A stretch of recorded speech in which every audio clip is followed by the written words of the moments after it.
Boom. We are live. Happy Monday, Atticus. Happy Monday. Hey, it's a very happy Monday today. Why are you so happy, Mr. Dawson? Great day, wasn't it? United beating the Scousers. It's not happened for over 10 years at Anfield. Sat home and watched it, and I did not expect that result. What were we saying about this, Will? What you wearing, mate? Oh, I'm going to have to stand up and show you this. Not just got the shirt on, we've gone proper full out here. Full kit wanker? 1995, full kit wanker. You're Let's show you the full celebrating? kit. Let's show you it. Let me just give me 1 sec. Let me just Get the camera in, Will. There we go. You see it, the full kit? Not yet. Just give me 1 second. Come on. Sort these cameras out. Yeah. You see it?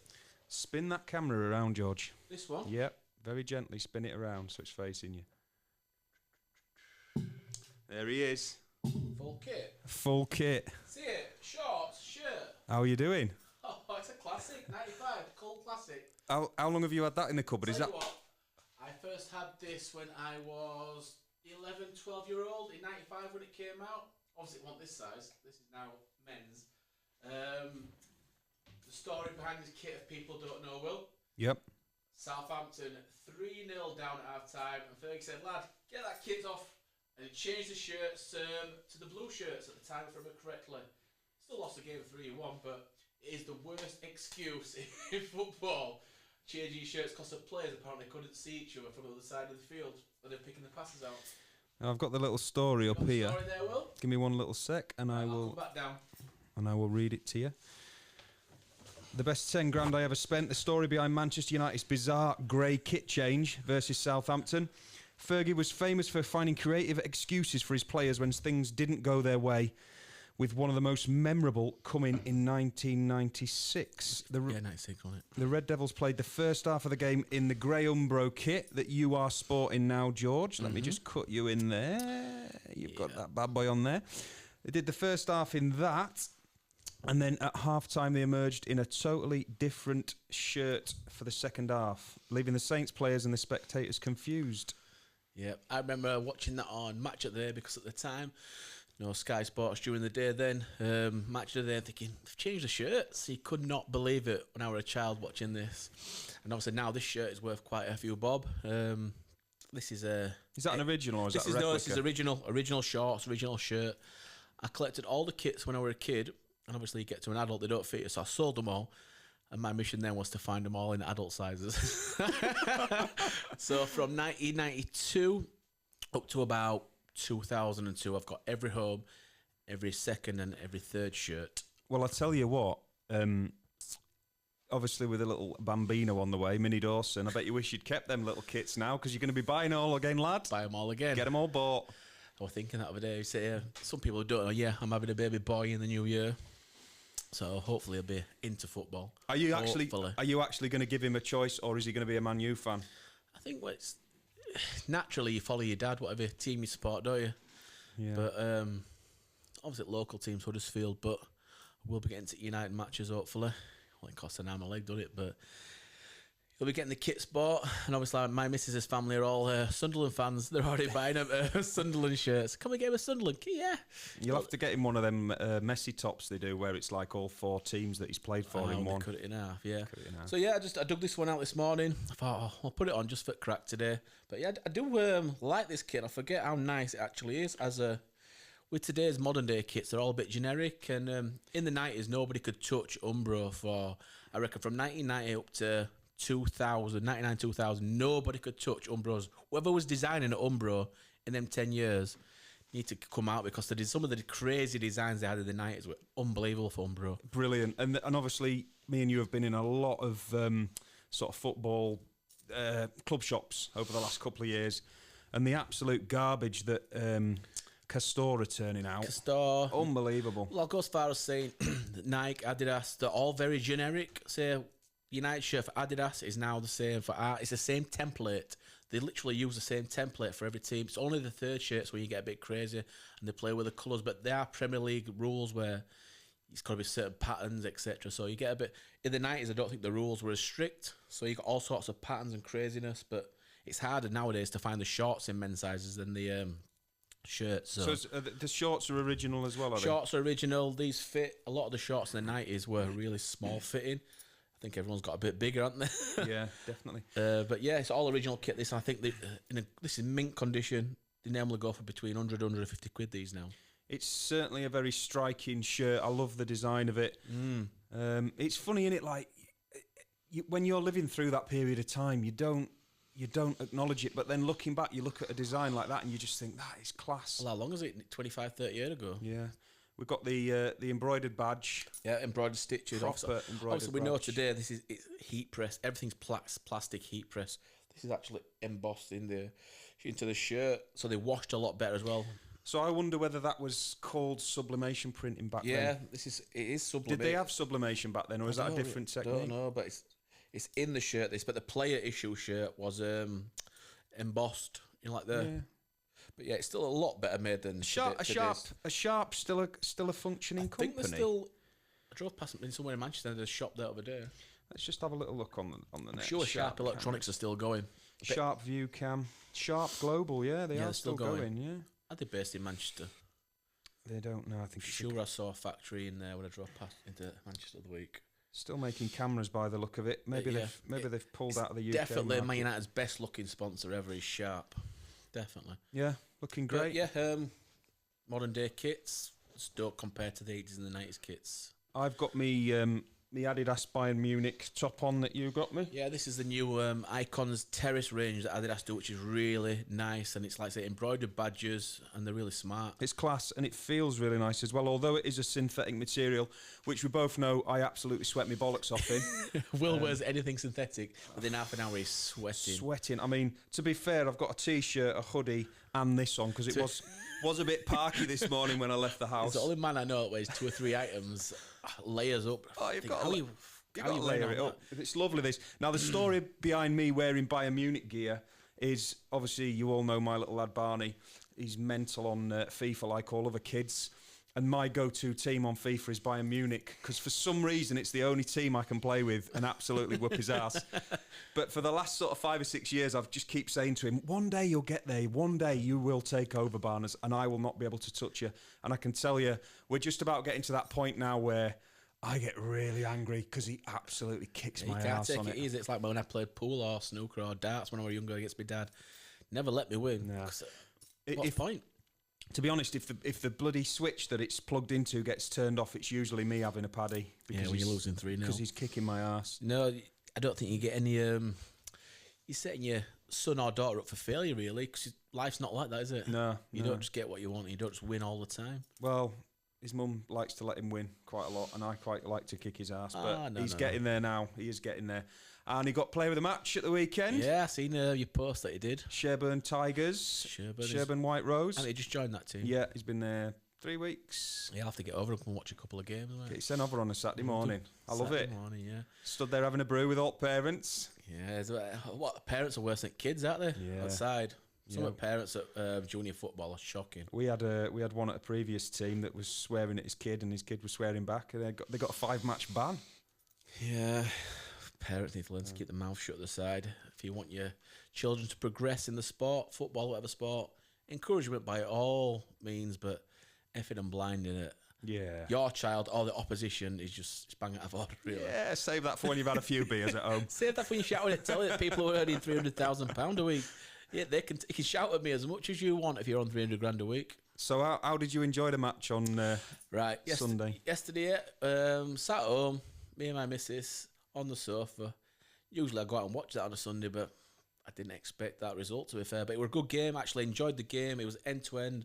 Could have been 3-4 4-all. Liverpool at the post 3 times. I think United at the post once. And it was quite an open, enjoyable. It's a amount of football games I watched modern day now. It's bored me to death. But I really enjoyed that game yesterday. Always nice to beat Liverpool. But now United have got to go on next week and play Brighton on Saturday. And if you beat Brighton, you want to get a bit of a roll, a bit of momentum. They're only playing once a week, United, because they're not in Europe. Yeah. They're already out with Carabao Cup. They've only got League and FA Cup. So train all week. Only got one game. I'm hoping they can finish it top 6, get back in Europe. But yeah, good game. Enjoyed it. Obviously got a lot of Liverpool friends. So we're friendly banter. Some people take it a bit further than what they should. Yeah, it was a good match. I sat and watched it with my lad. He's a Mad Man U fan. and we live in an area that is mainly Leeds fans. Yeah, that don't go down. Leeds and United. But yeah, it's all a bit friendly, but some people do take it a bit far. But you start with personal insults about how you look or whatever because your team's shite or... I tell you what, I don't know if anyone else noticed, but on a certain camera on the match yesterday, there's this one guy's voice, and he must have been a spectator. And every time this camera angle came on, all you heard was some like deep voice bloke going, "Fernandes is a rat." Camera must have been close to them. And then every now and again you just hear. Me and I'm sure cameramen place them cameras next to certain people. Oh, it were brilliant. It It is nice when you hear a bit of crowd heckling, but yeah, it's funny. Anfield's it's a really tight pitch. They're close to the players, so the cameras have only got so much room. The mic, they're all mic'd up round the thing, so you're going to hear a bit of effing and blinding. Brian Mbuemo, I don't know if that's how you pronounce it, Mbemo, he ended up in the crowd at one point. Yeah, he played. He was United's best player. He were great. Him and Kuna have been two good signings. I'm still a bit uncertain on Sesko yet, but give him a bit of time. The keeper looks a lot better than the Bindia. I do like this keeper. He comes out and he catches the ball, which it sounds easy as a goalkeeper to come and catch it, but the amount of keepers that come out now and just punch the ball, it's like, just catch it. Get hold of it. Get your hands on it. it. You can jump above everybody else and you can use your hands. So, yeah, fingers crossed, onwards and upwards for United. It's been a... Well, I'm happy for you, and I'm happy for Barnes. Yeah, for you, lad. I'm not over the moon for the Liverpool fans. There we go. Right, what else we're gonna discuss today, George? A couple of t-shirts here that Aaron sent us. We wanted to show you. Yeah, well, you stay on the mic and I'll get up and have a look. Yeah, this is Aaron at Independent Label does cracking t-shirts, not just football, all sorts. But he's done a couple of George Best ones here. He sent me and Will a t-shirt piece. George Best obviously played for United, but he's just an iconic person and a player. Northern Ireland he played for, did he? He was Northern Irish. Now that is a class. Look at this t-shirt. The iconic picture with the champagne glasses. Yeah, just an all-round ledge. I was named after George Best for the people who don't know that. It were either George... I was getting named after George Best or Elvis, so luckily I got George and not Elvis. What was it? What did he say? Most of his money he spent on women, fast cars and alcohol, and the rest of it he just wasted. Yeah. That's got to be one of the greatest sayings of all time. Yeah, it's iconic. Brilliant. Yeah, sent that one with a champagne. Who's making these t-shirts, This is George? Independent Label. If you check them out, they're on the Insta, Facebook, and that is Aaron who sorted out. He sorted out our the Oasis t-shirts for Wembley that we had not so long ago. They are really good quality. It's not that cheap Fruit of the Loom shite that you get. That shrink sync wash after a couple of washes. Really high-end cotton. I think they're about 35, 40 quid he knocks them out at, but I'll tell you now, they're worth it. Yeah, they are a great item. And what's his website, George? Oh, independent Label. Yeah, if you type that in Google, it'll come up in the search engine. Excellent. But yeah, I highly recommend his tees out. He's got band tees, football tees, all sorts. But yeah, top bloke, and he's sorted us out. He's looked after us. He did our Green Attic t-shirts as well. Right. Well, this is a little item. I don't know if you remember, but earlier in the year, I took my mum to Instagram. It's because I'm watching this. I took my mum to Amsterdam. My headphones on. I don't know if you remember earlier in the year. I took my mum you did, yeah. You went to Amsterdam for your mum's birthday. Amsterdam, and I picked up this little bad boy. So this is ISO Poetism by Tobias Burke-Nielsen. This little smock I'm going to show you now in a sec. Mm-hmm. Absolutely loved it when I saw it in the shop. Did you try it on in the shop? Did he post it out to you? I tried it on in the shop, and then I decided that what he wanted for it at the time was a little bit too much. So I gave him a little cheeky email when I got home. Yeah. And he knocked me 50% off. Oh, happy days. I think the shop was called Concrete. Very, very fancy, like high-end upmarket shop in the middle of Amsterdam. Let me just show you this smock then. Give me 1 sec. It's a lovely pattern on it. Is it ripstop? Quarter zip that. Quarter zip neck. Yeah. Quarter zip. Zip. Lovely pattern. Really nice pattern. I'm pretty sure I'm never going to bump into anyone else wearing this. I doubt it unless you go back to Amsterdam, but that's lovely. What size is that? A large? XL? A large, yeah. Are they oversized as usual? Brand new ear tags, Atticus, brand new ear tags. So what RRP on that, Will? What should it have been? I I think the RRP on this was about 600 quid. Yeah. I think ended up paying about 250 for it. Yeah, it's a with the lovely discount piece. code. You've not wore it yet? Worn it once, I think. Yeah, it's really Worn it nice. once. Different. It's got that autumn vibes going on there. Looks like leaves. I always think it looks like fireworks. Yeah, leaves, fireworks, but definitely get it on this time of year now. I like it. Yeah, it's really nice. Is it Velcro on the sleeves, that? It's got Velcro. very unusual, very unusual sleeves. It's like They're magnetic. magnetic, but it's like rubber coated magnets. I quite like it, but it's not the most practical. Yeah, it's different. It's just different. But it's Yeah, I like it's stuff. a banging garment. I'm not gonna lie. No, we like having stuff that nobody else has got, and that's definitely. I can't imagine seeing anyone else round out and about with that one. Yeah. Yeah, banger that, mate. Love it. Banger. I think next up we've got a couple of James Darby pieces, our mate in Manchester. Got a lovely little shop in Manchester if you want to go check him out. Makes smocks, denims, shorts, parkers. Good lad, James. And this is one of his James Darby signature smocks. Is it a bit of corduroy, that, Will? Yeah, massive shout to James. Lovely fella. Saw him the other day when I was over there. It's just a corduroy smock. Really nice. Yeah, he sent us a few bits before and we've been over and he's sorted us out a couple of nice bits. Really nice piece. The only thing I would maybe change personally is I'd just like some metal toggles. Yeah, plasticky ones. Instead of the plastic I ones. know what you that's mean. put on here. That's my only, not a criticism, but I would just like some metal things. But they're absolutely banging garments and they're really well priced. Handmade in his shop. Handmade in shop. In the Northern Quarter. Look at that. Made in Britain and made in Manchester. It's always nice when something's made in Britain. Yeah, and this is one of his other pieces. Yeah, patchwork denim, is it? So it's more like a worker's shirt. Yeah. I've had quite a lot of wear out of this. I absolutely love it. Yeah, I do like it. It pops out on the black, the green and the khaki. You know I'm a sucker for black. Yeah, it goes with everything though, doesn't it? Yeah. Little camo patch there. Will likes a bit of camo. Yeah, so massive shout out to James. Yeah, well, due to come up, we'll call over again, James, soon. Have a brew with him, mate. Get him on podcast. Yeah, get him on. If you are going into Manchester, guys, get down to the Northern Quarter and check him out. Tell him that the Green Attic lads sent you. He might give you a bit off. Yeah, you might get 10% off if you're lucky. But yeah, really nice lad, James. Some really nice individual pieces that he makes. I think I've seen Rowetta in a couple of bits and Bears, etc. from Manchester. But yeah, nice guy. Yeah, great lad. I just got his. I got his website up here. Actually, let's have a little look. See what he's got on here. He's on his socials as well. He does Insta as well. I think Facebook, Insta. Yeah, there we go. James Darby, handmade in Manchester. That's some of his garments. I don't know if they're his hands or not. He might have got a model in to do that. It's really nice. Definitely a lot of it you could wear on the terrace. Terrace wear, casual wear, yeah, definitely. Really nice. He does some lovely camo stuff as well. Definitely worth calling in.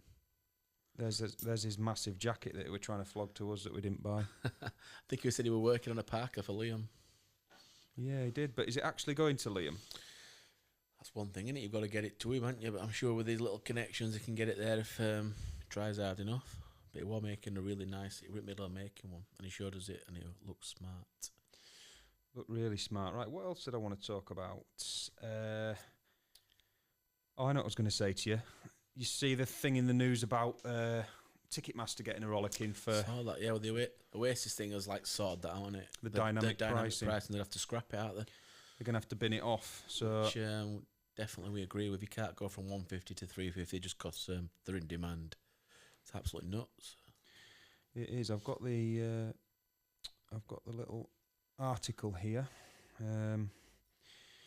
Ticketmaster will have to give music fans more advance information about ticket prices after complaints about the system used for Oasis's reunion tour last year. I don't know if this is the most up to date. It's dated 25th of September. This so yeah, but I know they're having to change it or scrap it, one or the other. Do we actually know how much sway them two had or Noel had with this? I don't know. I think that's their team. What sort of tickets are on it? Can't imagine having much saying, but they won't have been happy with it. I should imagine. They've had a bit of banter when we've been to watch, haven't they? Liam and Noel's had a jibe at the ticket prices, etc. Yeah. But it'll be interesting to see next year when they do the 26 and what pricing it takes. I should imagine they're going to be very similar pricing out there for City Stadium and Nebworth and that. Well, is there any other artists? Is there any other artists out there that are having this sort of hysteria around them? Isn't that Luke Combs having a bit of a? They're having a bit of a breakdown with the tickets. Yeah, I think so. A bit about him struggling with tickets as well, but it's not really my bag. So. No, it's not mine. But I think next on radar for me, I'm off to watch Ashcroft in the Co-op Arena in a couple of weeks. Standing tickets, a really good arena. If you've not been to Co-op yet, the sound in there is amazing. I watched Liam in there. They're definitely maybe to a lovely sound. I think it is the biggest indoor arena now. I think venue capacity. What does it hold? That 30-odd thousand or 20-odd thousand? Let me have a little look for you. I'm sure it's 26 or 28,000 Co-op Arena halls. Next door to City Stadium. Co-op Arena capacity. I'll give City that now. The campus there now at Etihad is absolutely amazing. I think the stand's nearly done. It'll still be empty when they're playing. Like, I'm sure they're building it for concerts more than football. So the capacity of Manchester Arena is 23,500. Is that the AO or Co-op? That is the Co-op Live Arena. 23,000. 23,500. I'm sure it says it's Britain's biggest indoor arena now. UK's largest indoor arena. Yeah, so 23,000 people. I think Ashcroft sold it out. Obviously, Liam sold it out of the year. We're definitely maybe tour. But yeah, I've only been once and looking forward to going in to watch Ashcroft. So where did we watch Ashcroft? Liverpool Arena. Next to the Tate, wasn't it? Yeah. On the front. Absolute nightmare for getting home at the end. Yeah, what is going on with British Transport? Couldn't get home. Trains, man. We're up north, so if you're listening to this down south, we've had massive train interruptions now for 2 or 3 years on the lines from Manchester to York, Huddersfield, anywhere up north getting about now is absolute nightmare. It's a nightmare, yeah. They've been working on it for, let's say, 2 or 3 years. Well, you wanted me to come over the other week. And, normally it'd take you from York to Huddersfield. How long on a normal? So it's usually about 40 minutes, I think. I fired up Trainline and it was like 2 hours on a bus via Bognor Regis. So replacement bus rail, wasn't it? I let you down, didn't I? I didn't turn up. You kept messing about for 2 or 3 hours travelling. Just half an hour, 40-minute normal journey. I couldn't do it, man. So hopefully that's getting sorted ASAP for getting that up and down the country. I think we've got our first band on the podcast soon, aren't we, Will? Yeah, we've got Frank and the Beats. Frank and the Beats are coming on in the next when they're coming on beginning of November. 3rd of November they are booked in, so I'm massively looking forward to that. I'm going to be getting lots and lots of artists in. They've got to get on our Spotify playlist, and they are track number 1. I've put them up there for the next 2 weeks. What's it called? Shoot the Camera, that track? Shoot the Camera. It's a really good catchy track that I've listened to it a couple of times over the weekend. I've shared it. It's a really good catchy track. Are they from Manchester? I feel like they are from Manchester, yes. And if that's out to go off, hopefully the next couple of tunes following up will be decent, and we'll go check them out live. Yeah, go and have a little watch. We'll have them in here, aren't we? So they're going to play us a couple of tracks and tell us their background story and how they've got together, etc. Where was that? Where we watched Miles Kane the other Christmas? Was it Union Hall? New Century Hall. New Century Hall. What a banging venue that was! Great venue that in Manchester. What's that? Hold about 2,000 or 3,000, and that were Christmas time. I went to watch Miles Kane there. Yeah, a bit of a Christmas treat. He did Slade. He did Slade. Now, if you don't know this already, because I am a massive Slade fan, love Slade. He is definitely into Slade and Noddy Alder. My friend saw Noddy Alder in London the other week and didn't even get a bloody photo with him. Unbelievable. I thought he was on his way out, Noddy. I thought he was struggling. I'm sure someone said he was poorly, but I don't know. Hopefully he sticks around a bit longer. He still gets some royalties every year from Christmas song. I wish he was still going. I'd absolutely die to go and watch Noddy in his heyday. To sing how he sang. Oh, that vocal. Crazy. There's a live track that I sent it to you, didn't I? But that we always have on. Get Down, Get With It, live. Slade Alive. So good. Unbelievable. Slade Alive, yeah. Get that on your Spotify. Get that on your playlist. All them crowds and all that hysteria that Slade had in the 70s. None of it captured because it wasn't a time of smartphones. It's all that. No, it wasn't really. You can't. Like I've sat and Googled and looked on. It was part of the glam rock, wasn't it? The 70s, you see, like T-Rex and Slade. Well, I think that the way that Slade dressed had a huge impact on platforms and stuff. Yeah, just had a huge impact on the fact that the longevity of the band was so sort of marred by the way they dressed, because it wasn't Wasn't the average bloke walking down the street with platforms on, was it? No, I think if they'd marketed themselves differently, I think the music. I think the band Slade is still going because I'm sure they played in Home Firth. Oh yeah, they play all over. I don't know who sings. I don't know who fronts the band anymore. I know Dave Hill's still rocking and rolling in the band, but you want to see Dave and Noddy together, don't you? And the other guys. Be nice, wouldn't it? But yeah, one of our favourite bands is Slade. I'm pretty sure that if you go on our Spotify playlist, you'll find that track that I'm talking about. Yeah, and his vocal is just next level. Up there with Freddie for me. Yeah, definitely. Here is Freddie. Is there? The bobbleheads. I got these from. I get it from Greece. Will Greece. Got Freddie, Jimmy, Bob, Mick, and John. Talking about bands, let's do a little bit of ruthless self-plugging. I've got a gig with the Self-Made Millionaires in Leeds. It is a school night, but if you're kicking about in Leeds, come and have a watch. 12th of November. I think it's a Wednesday or a Thursday. I'll have to check the diary on that one. We'll have a drive over midweek. Headlining is Red Carpet Dollhouse, and we're supporting them with the Minor Disasters. What's the venue? It's a Porto. I don't know if I've been there. It's just next to the Corn Exchange, right in the centre. It's an absolutely banging little venue. Good. Great little room. It's probably about the size of this, but you cram 150 people in, and it's just nice little tight, sweaty venue. Superb. So yeah, got another couple of gigs. I think. Did you see Chris Martin rocked up in the Puzzle? Did you see any of that? Yeah, I saw a couple of clips of that. Yeah. He just turned up there and played a couple of tracks. Not a massive Coldplay fan, I'm not going to lie, but I can appreciate a couple of tracks, but if he'd have played a couple off the first album, I'd have stuck around. They've got some good tracks, but just not my thing. I prefer a bit more rough around the edges. A little bit more bollocks to the performance. So you can keep your wristband and your shiny things in the air. Apparently the gig's really good because they all get given these things when they go in, the little torches, don't they, to light up the stadium. They absolutely fire it up, don't they? But yeah, fair play to them. Each to their own. Each to their own, buddy. Yes, we've got Frank and the Beats coming on, and you've got lined up a couple of those. I'm working on some footballers to come on, ex-footballers. Come and tell a story. I've got a couple lined up. I won't reveal anything yet because nothing is confirmed, but I'm working and speaking to a couple. So if you know any ex-players or current players of their clubs, let them come onto podcasts. Drop us a message. Just talk about the careers, etc. You can say a bit more, can't they, if they're retired? They're not. But if you're with a club currently, you've got to be careful what you say nowadays. Everybody's got to be careful what they say. But yeah, working on some footy players coming on. It won't all just be football players. There'll be other sports that we go down, maybe darts, rugby, etc. Whoever wants to come and have a chat with us. I've got a good friend of mine, Nick Tudor. Massive shout out to Nick Tudor. I was messaging him this week. He's going to come on.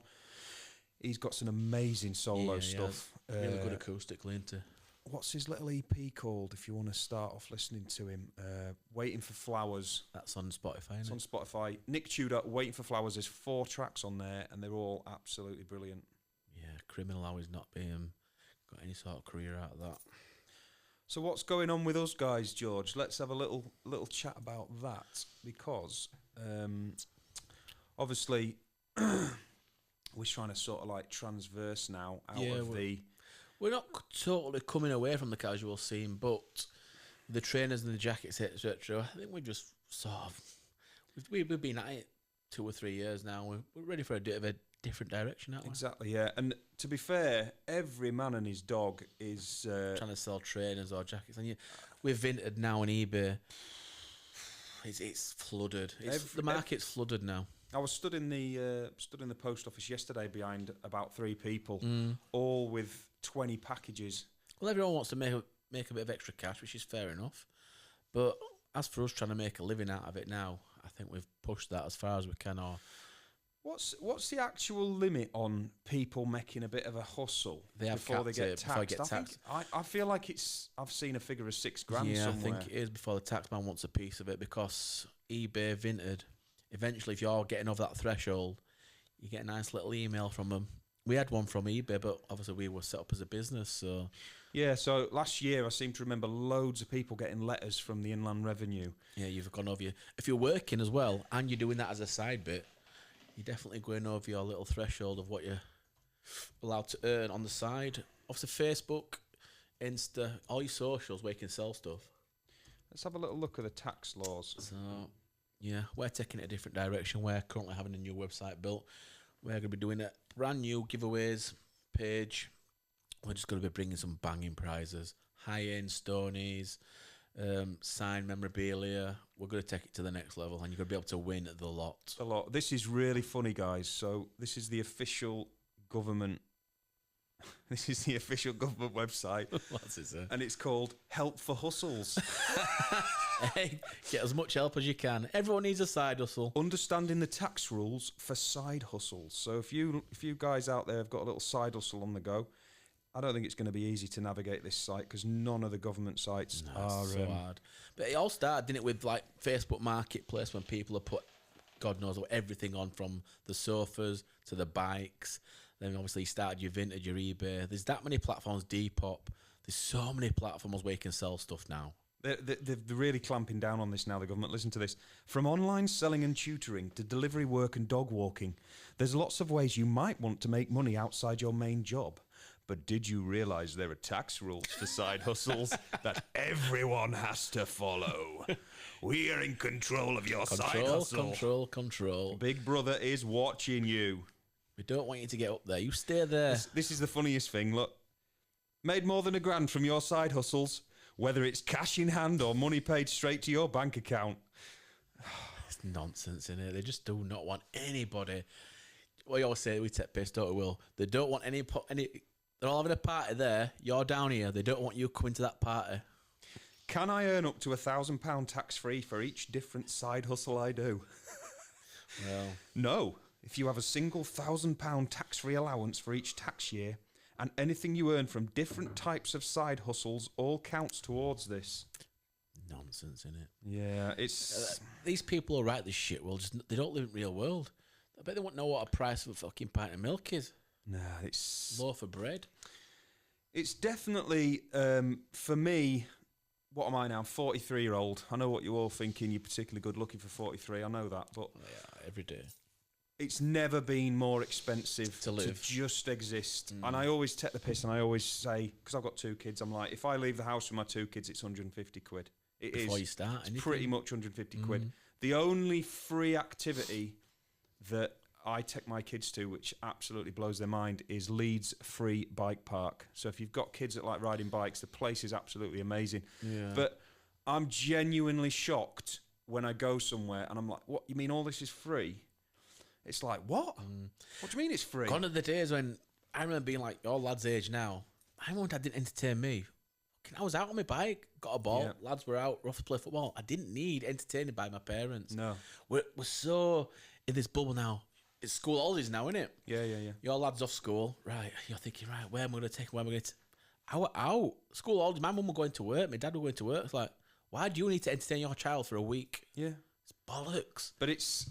I tell you what the difference nowadays is, and I don't... We're getting into a bit of a combo here now, but I don't think it sets people up right for life. So what you'll find now, and you'll find this in your house, and it happens in my house, the child is the centre of the universe. The whole household, everything revolves around the child. And I don't think that necessarily sets that kid up in Not life. real world, is it? It's not real because, like you find now, like we've got, you just end up with a load of, and this word is gold, entitled. You just end up with entitled children who don't want to work, don't want to graft. The more people I speak to, because I am still out and about on building sites, in and amongst, you know, the children don't want to work. If you find a young fella or a young lass that's on the building site grafting, you're genuinely shocked. You're like, what? You actually want to take part in society? But it's that, to me, early, it was that thing of having my own money. I wanted my own money. At 15, 16, I wanted that pair of trainers in town. Well, mum just go get a job then. Yeah. I remember when I was younger, they're only 40 quid, mum. She said, well, tell me it's only 40 quid when you're earning that 40 quid and tell me it's just 40 quid. And you remember, it's stuck in my head. It's like, yeah, well, I've had to work 5-6 hours for that 40 quid.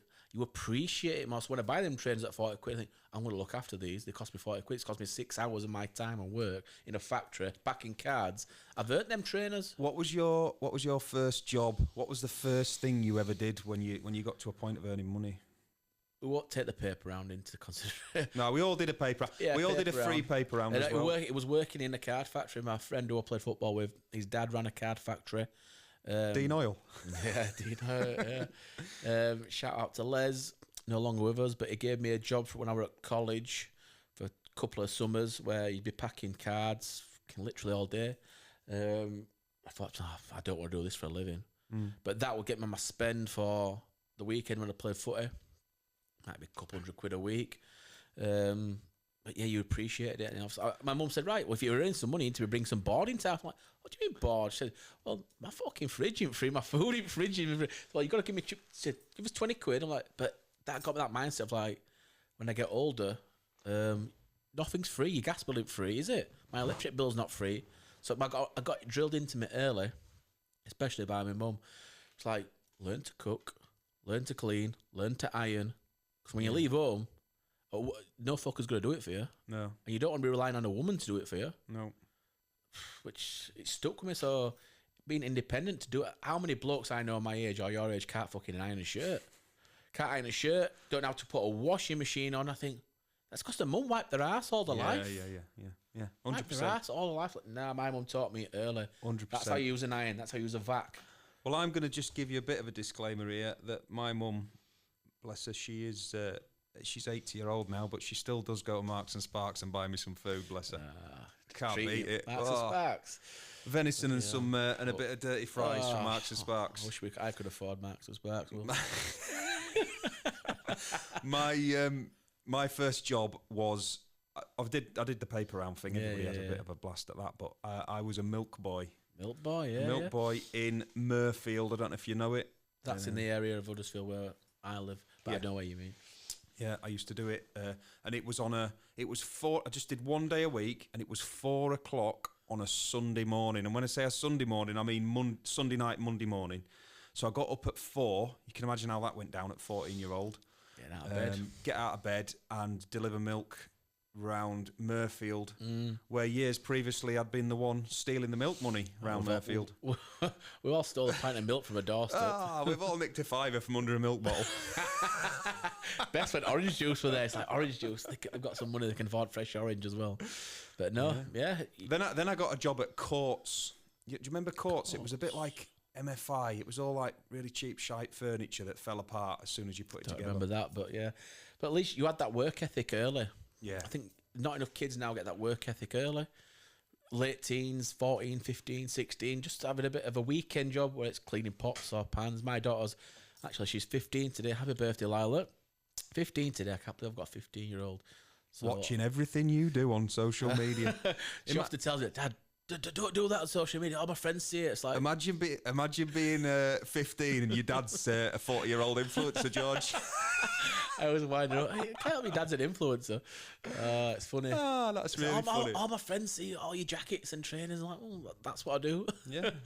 I think in a few years, you'll be joining the team. Get involved. Get some packing up done. Yeah, hey, summer job. Come and do some packing. But just sticking on the shite jobs that we've all done, my worst job was I got a job through an agency in the Yorkshire pudding factory, putting Yorkshire puddings in the packets in Huddersfield. Frozen ones. Well, they come straight out the oven. Yeah. And I can be quite honest, I lasted 4 hours. And I only did 4 hours because that was a minimum I needed to do to get paid from the agency. Yeah, and yeah. I was like, I'm not doing this. Nah. But I think you've got to have them shitty jobs to think, well, we do this for a living now, don't we? And it's like, you appreciate doing this because, what time is it now? It's Monday morning, whatever time it is. What time is it? 10 o'clock? It's like, the amount of people that are stood at work now fucking hate their job that they're in now. Oh, yeah. Hate it. Well, I think Joe Rogan's always quoting it. It's something like, most men live a life of silent desperation. I've heard him say it a few times. I still know lads now that live for the weekend. Yeah. Living for the weekend, and they finish at 12 o'clock on a Friday and they're on the piss. From Friday, Saturday, Sunday, and probably half of them have skipped work today and they can't be asked getting out of bed. Yeah, Because they just fucking hate the job they're Blobbing. in. Blobbing, they used to call it. Yeah, but no, I bounced out of bed this morning, Monday morning. Didn't have a drink yesterday. Watched the match. Feel good today. So yeah, I'm taking my daughter out for tea later for her birthday. Give her a present. Got a nice little surprise. I won't tell you because if she watches this before I get to the venue tonight. It'll spoil the surprise. It'll probably involve clothes and money, knowing a 15-year-old girl. Definitely some money, but yeah.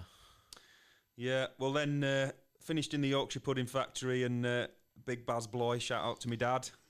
Yeah. Dragged me to Leeds. Choose a door, lad. Amy, Army, Navy, Air Force, you're going. All right, Dad, cheers. 16-year-old, I was down at Raleigh. Best thing he ever did for you. Ah, cracked a few years out in Navy. He's got his you got your card still, haven't you? Oh, I've seen him do that a few times because we've been a few clubs. I'm going to get it out now. George, watch me do this. We'll skip this queue. Oh, I probably shouldn't do it, actually. Watch me pull this card out straight to the front of the queue. Services. The amount of times that works and gets us straight past that queue. Come on, lads. X-Forces, get straight in. I once snuck into a Gabrielle concert in Dubai. I was out in Dubai, and Gabrielle were playing in Dubas back in the early days. We got in with it then. That's when it started. But yeah, so... Fun. But yeah, you do your time, mate. I think if you'd have stopped in now, you'd probably be retired nearly. I would have retired 2 years ago. Bloody Do hell. not depress Full me. pension. Do not depress me. Well, I wouldn't have drawn the full pension yet. No, but you'd had a nice little touch every week, wouldn't you? I'd have been just doing a little driving job now, tutoring round, delivering for Amazon, Uber Eats. Uber Eats. Well, of course, after driving a warship, you can pretty much drive anything, George. The amount of times we go somewhere, you try, George, I'll get it in that space, man. I used to drive warships for a fucking living. Oh, here we go. I always get it in though, don't I? The amount of times I walk away from a conversation with buying gear or going past someone in a pub, and it's like, well, I used to be there. I just walk off and talk to someone else. Uncle Albert. Here we go, during the war. During the war, Rodney. But yeah, so yeah, shitty jobs that we've all had, what make you the man you are today. Yeah. Not enough people or kids get shoved somewhere to get a job now. Give them a job. Get them working. I mean, controversially, I'd have everyone in forces. I'd do 2 years national service, get them cracked on. Yeah, national service. The other thing you'd be doing then is bridging the divide between the different cultures and stuff. If you get put in the armed forces with somebody from a different culture you wouldn't necessarily have mixed with in Civvy Street, you're going to be best mates by the end of your 16-week basic training. I can guarantee that by the time you've dragged each other through, you'll probably be inseparable for the rest of your life. Friends for life. But yeah. Don't think there's so yeah, we've got a couple of bands coming on. Football's coming on. I think there's what else fresh coming up. But yeah, we're on with a brand new competition sites halfway through getting built, and then we're going to bring some cracking prizes. We've already got loads lined up. Yeah, it's going to be next level. We're just wading his way through. Don't worry, it's not cars and Rolexes like all the rest of everyone else is doing it. It's all gear. It's all gear. You It's all already the gear. know us for. You know all the gear, the Special, Stone Island. It's got to be that gear. It's going to be really high end gear that the average working man probably can't afford to pay for on a weekly wage. We're talking £1,000, £2,000 jackets here, and you're gonna have the chance to win them for a couple of quid. Guitars, signed guitars, signed shirts, your legends, Pele, Maradona, etc. We're gonna bring you the best items. So looking forward to that. Yeah, it's nearly there, but a couple more weeks. Doesn't happen overnight. I think it costs money to build as well, and to do it all above board, which we know a few people are not doing. few people out there. We've seen you. We've seen your pages are going under the radar. Don't worry. Going under the radar. Somebody nicking our slogan. Oh yeah, that happened the other day. Someone sent me a screenshot of saying, "Don't tell the missus." It's like, oh God, influential. There you go. It's crazy. We're going to have to trademark it, because this is our podcast. It's don't tell the missus podcast. So we have to get that trademarked. Yeah, let's get it trademarked. Well, we don't want other people using our slogans. No. I think you'll find I've probably already done it, George. I don't doubt it, Mr. One Bloy. step ahead of the curve, sunshine. Get your own saying, guys. Come on. Yeah, I think that's about it for today, ladies and gents. Hopefully, maybe the next time you see us, we will have a guest in. Guest or guests. You're away this weekend, aren't you? Yeah, I'm going away. I won't say where because it's a surprise to my daughter, so I don't want to drop that yet. Nope. But it definitely involves on getting on a plane and getting out of here for a couple of days. Are you leaving the dog with your dad? The dog is definitely not stopping my dad. I don't know what state everyone's Where's the dog? Where's the dog going? The dog's going to our lass's mum's, so I trust her mother a bit more than my father. Because I think the dog, if I left with my dad for the weekend, would end up in the working men's all weekend. Something bites the Guinness. For those of you that don't know George's dad, he is a bit of a character, a bit of a local legend round Huddersfield. Get him on podcast. Let's get him on podcast. We're doing some Elvis impersonations for you. He loves Elvis, doesn't he? We Mad should do a Russ Dawson Elvis special. God, I had it 30 years. Well, I don't need it at work. Comeback special. But yeah, going away this weekend. Kids are off, like we said. But this is a birthday surprise for my daughter. So yeah, so we're looking forward to it. It's a new place, new adventure. Yep. I think that's about it for today. Right, so rock and roll, guys. And remember, if you are going to listen to the podcast, do not tell the missus.